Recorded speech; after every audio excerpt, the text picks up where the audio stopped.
Olá pessoal, graça e paz do Senhor Jesus seja com todos nós. Uma ótima quarta-feira para todos. Hoje é dia 8 de novembro de 2023. Seja muito bem-vindo ao Imersão Bíblica, devocional diário de estudo das Sagradas Escrituras. E nesta quarta-feira, dando sequência ao nosso estudo no livro de Jó, a gente vai falar de Jó capítulo 15. E o tema do devocional de hoje é a ilusão da falsa confiança. Olha só o que o Elifaz ele disse. Hoje vai ser aquela redundância contundente, né? Ele faz o tempo todo. Mas esse é o amigo de Jó que vai falar agora. Mas deixa eu ler o texto aqui, porque ele vai dar base para a nossa conversa de hoje, que é Jó capítulo 15, versículo 31, que diz assim: que ele não se iluda em confiar no que não tem valor, pois nada receberá como compensação. Legal isso que a gente vê, o que eu tenho falado bastante, que é boa teologia, né? Os bons conselhos mal aplicados. E esse aqui é um deles, né? Mas deixa eu dar uma descrevida aqui geral no capítulo, uma espécie aí de panorama geral desse capítulo 15 de Jó. E agora ele vai falar novamente, iniciando agora o segundo ciclo de diálogos. A gente já teve um ciclo completo que foi Elifaz disse, Jó disse, Bildade disse, Jó disse, Zofar disse, Jó disse. Agora a gente começa o segundo ciclo. Ele vai falar agora novamente, só que agora ele vai assumir uma posição mais cáustica, né? Ele vai assumir uma posição mais dura em relação a Jó, em relação a toda essa situação. E ele já começa acusando Jó de não ser sábio. E ele vai dizer o seguinte: Jó, você não é sábio, porque sábio, se você fosse, você teria melhor argumentos. Olha aí o que ele disse aqui sobre os argumentos de Jó no versículo 2. Responderia o sábio com ideias vãs ou encheria o estômago com vento? Ele está dizendo: Jó, os seus argumentos são como vento no estômago, ou seja, não servem para nada. Mas ele não para aí, tá? Ele vai mais à frente e ele vai dizer que Jó não é piedoso, ou que Jó está tentando abafar a sua piedade. Olha aí, versículo 4. Mas você sufoca a piedade e diminui a devoção a Deus. Então, Jó não era sábio, seus argumentos eram vazios, a sua piedade, né, estava sufocada, ele não era devoto a Deus. Mas ele não para, eu falei, ele assumiu uma postura cáustica, né? Ele assumiu uma postura ácida aqui agora. Olha só o versículo 6, ele não para suas acusações e ele vai dizer: Jó, quem te condena é a sua própria boca. Olha aí, versículo 6, é a sua própria boca que o condena, não a minha. Os seus próprios lábios depõem contra você. Que amigo, hein?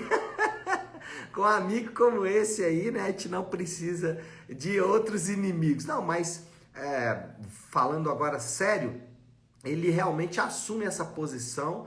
Jó, ele tentou argumentar com relação ao posicionamento de seus amigos, e os seus amigos se tornam então, né, que começa com Elifaz, por ele ser o mais velho talvez, ele já dá o tom do que será aqui esse segundo ciclo de diálogos. Mas depois de fazer essas pequenas ponderações sobre a postura de Jó, ele vai agora trazer ali um seu argumento, trazer ali agora os seus pontos. E a maneira como ele vai conduzir isso já é indicada aqui na sua primeira etapa aqui, que é do versículo 14 até o 20. Ele vai ressaltar a profunda pecaminosidade humana. Ele vai dizer o seguinte: como o homem pode ser puro? Como pode ser justo quem nasce de mulher? Então, o que ele vai ressaltar agora? Ele vai, a partir daí, né, começar então, depois de ser bem cáustico com o Jó, ele vai começar então a aplicar para Jó alguns conceitos. E dentre esses conceitos, do versículo 14 ao 20, ele vai mostrar o quanto o homem está profundamente arraigado no pecado. E o resultado de alguém arraigado no pecado, de acordo, né, com o Elifaz, e óbvio, né, também de acordo com a Bíblia, é uma vida de dores e sofrimentos. E é o que ele vai dizer a partir do versículo 20. Então, até o 20, ele destaca a pecaminosidade humana. Do 20 até o 35, o restante é o resultado dessa vida de pecaminosidade, né, dessa vida sem Deus, a parte de Deus. E eu quero só destacar aqui o versículo 20, que diz assim: o ímpio sofre tormentos a vida toda, como também o homem cruel nos poucos anos que lhe são reservados. Então, é o que acontece com o homem à parte de Deus. O homem está envolto em pecaminosidade, é o argumento de Elifaz, e essa pecaminosidade, o resultado dessa pecaminosidade é uma vida de dores e uma vida de sofrimentos, é isso que ele vai dizer, culminando aqui com o versículo 32, aliás, o 31, 32 e 33, que é a base do nosso devocional de hoje. Ou seja, o homem sem Deus é como uma árvore sem frutos. Olha aí que reflexão importante aí do Elifaz. Deixa eu ler desde o 31, a gente já leu, e aí eu vou até o 33. Você fala assim: que ele não se iluda em confiar no que não tem valor, pois nada receberá como compensação. Terá completa paga antes do tempo, e os seus ramos não florescerão. Será como a vinha despojada de uvas verdes, como a oliveira que perdeu a sua floração. Então, a conclusão do argumento de Elifaz é que o homem sem Deus, o homem à parte de Deus, ele de fato vai viver dores e sofrimentos, e ele é como uma árvore sem frutos. E aqui a gente já começa então a fazer a aplicação do que esse amigo de Jó aqui, Elifaz, trouxe como ensino para o seu amigo Jó, ainda que, como eu sempre digo, né, o ensino dele é bom, porém mal aplicado. Então a gente vai pegar aqui a parte do ensino, que é a parte boa. Ele descreve o homem à parte de Deus, que é esse texto que a gente leu. E essa é uma advertência contra a idolatria. É isso mesmo.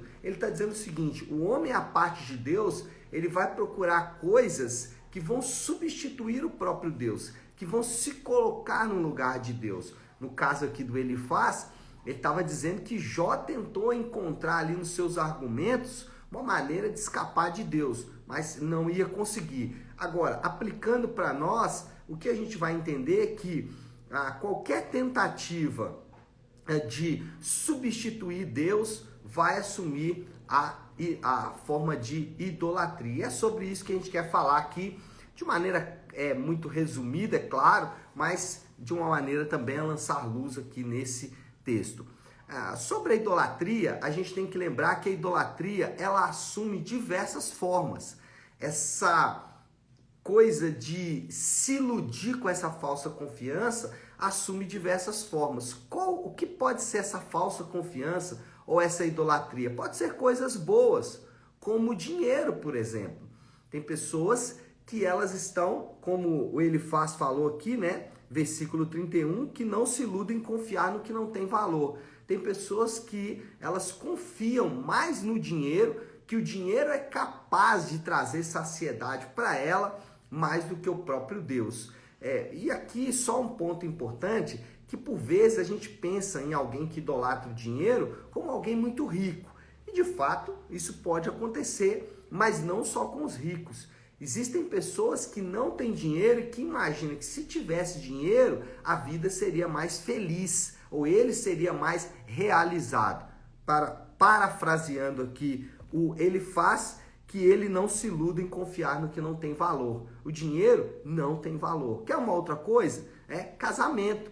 Casamento pode trazer uma confiança, uma falsa confiança. A pessoa que acha o seguinte, que se ela tiver um casamento, se ela se casar, se esse casamento for feliz, está tudo resolvido na vida dela. Não é verdade. Casamento é uma bênção, casamento reflete a união de Cristo e a igreja, casamento é uma dádiva de Deus, mas o casamento não pode ocupar o lugar de primazia na sua vida. Eu estou falando de coisas boas que podem assumir a forma de uma idolatria. Você quer ver mais duas aqui que são boas e que podem assumir a forma de idolatria? família e saúde. É isso mesmo. Essas coisas podem se tornar um Deus falso, uma falsa confiança. A ideia de que se eu tiver uma família saudável, estruturada, feliz, pronto, eu já atingi o ápice da minha saciedade. Ou, né, saúde, se eu tiver saúde a vida inteira, aquela expressão, né? Se tiver saúde, o resto vem. Isso não é verdade, né?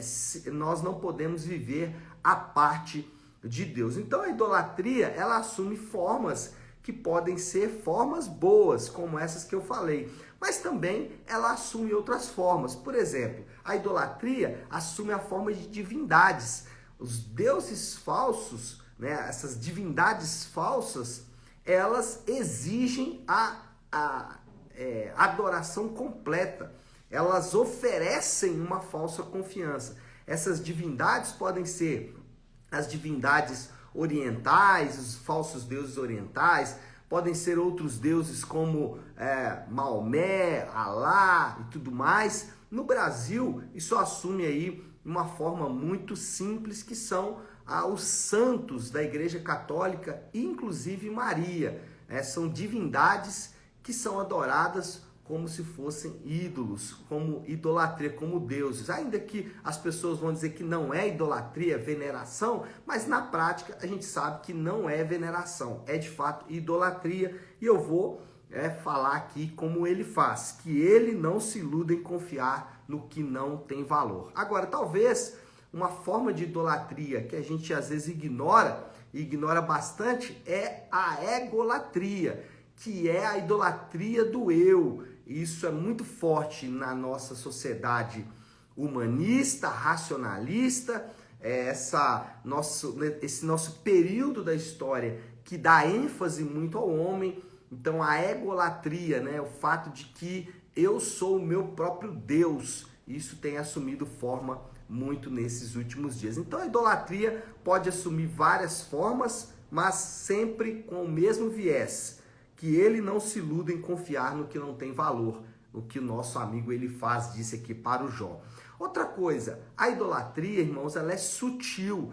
Normalmente ele não aparece, né, com chifrinhos, rabinho, né, sou Satanás, não. Às vezes ele é sutil, ele parece algo bom, ele parece algo respeitável, algo lindo, cultural, né? E aí os nomes para tentar ludibriar, para parecer cada vez mais sutil, são os mais diversos. O ponto é, tudo aquilo que você coloca a sua confiança, mais do que em Deus, se torna uma divindade para você, para mim, para qualquer pessoa. Então, a idolatria é sutil e a gente precisa estar ali atento aos seus tentáculos, né? A idolatria gosta muito de aparecer, não quando as coisas estão ruins, mas quando as coisas estão boas, né? É quando nós estamos ali confortáveis, é que a idolatria costuma aparecer de maneira mais efetiva. E por último, a idolatria ela é inútil, ou seja, não produz resultados reais. É isso mesmo, ela não vai produzir nenhum tipo de resultado. E toda pessoa que é idólatra, aliás, nós todos temos um pouquinho de idolatria e a gente precisa entender isso, mas toda pessoa que confia, tem essa falsa confiança, ela colhe frutos, né, muito amargos. Olha aí o que o próprio autor aqui do texto diz.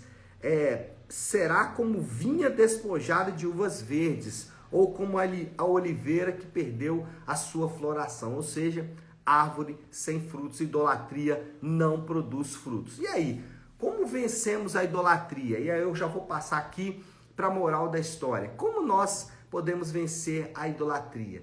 Devemos colocar toda a nossa confiança em Yahvé. Qual confiança? Confiança no seu caráter e na natureza. Na natureza de Deus, é claro, né, gente?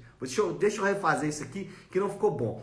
Devemos colocar toda a nossa confiança em Yahvé, no seu caráter e na sua natureza. Quando confiamos em outras coisas, a vida se transforma em desgosto. Mas quando confiamos em Yahvé, quando confiamos no Senhor, quando confiamos em Deus somente, no Deus revelado nas Escrituras, é a única maneira de vencermos a idolatria. A ideia aqui é, nós não vamos conseguir deixar de amar os deuses falsos. O que a gente tem que fazer é amar o Senhor sobre todas as coisas, né? E esse é o desafio do Léo, a aplicação final aqui, que é a forma como Jesus resumiu os mandamentos. A gente tem que se lembrar, qual é o primeiro mandamento? Amar a Deus sobre todas as coisas. Por quê?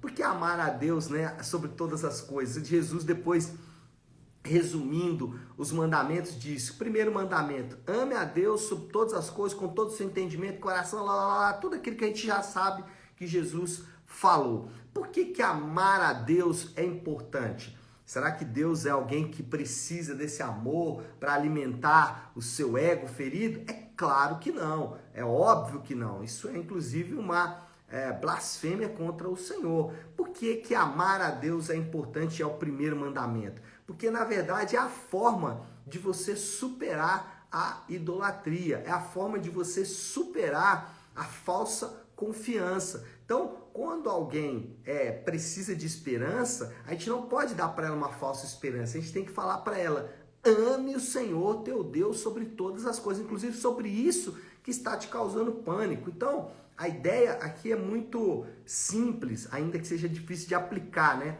Qual é? Você está com problema de saúde?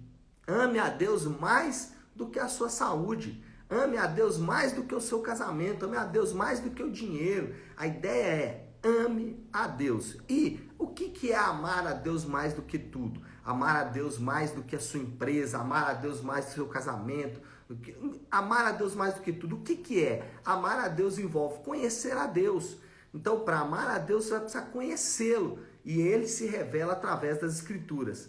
Amar a Deus também significa devotar-se a Ele, ou seja, dedicar a sua vida a Ele. E amar a Ele significa glorificá-lo somente a Ele, fazer tudo para a glória dEle, fazer tudo motivado por Ele mesmo e não por você. Então a ideia é, se eu amar a Deus, porque amar a Deus vai me fazer vencer a idolatria, olha só, eu não vou amar a Deus de fato. Por que eu tenho que amar a Deus? Amar a Deus por quem Ele é, por sua natureza e seu caráter, e não porque isso vai trazer benefícios para mim, ainda que vá trazer, mas a motivação não pode ser essa. Então, basicamente é isso aí, e eu preciso parar de falar, que eu já falei para danar hoje, e a gente já pode orar, né, gente? Vamos fazer isso? Se você puder, então, aí, pare um instante o que está fazendo e vamos juntos buscar a Deus em oração. Querido Deus, Pai de amor e graça, Senhor, de toda misericórdia, é diante do Senhor que nós nos curvamos, reconhecendo, meu Pai, que o nosso coração é rápido, é veloz em desviar-se de Ti e buscar nos falsos deuses, nas falsas confianças, a solução para as nossas questões. Por isso nos voltamos para Ti agora, clamando que o Senhor nos ajude, que o nosso coração seja voltado tão somente para o Senhor, porque fazendo assim, a confiança em Ti vai nos livrar da falsa confiança. Essa é a nossa oração e oramos assim em nome de Jesus. Amém. Amém, pessoal? Bom, então é isso. Nós vamos ficando por aqui. Que Deus te abençoe. Uma ótima, uma excelente quarta-feira para todos. Fiquem com Deus.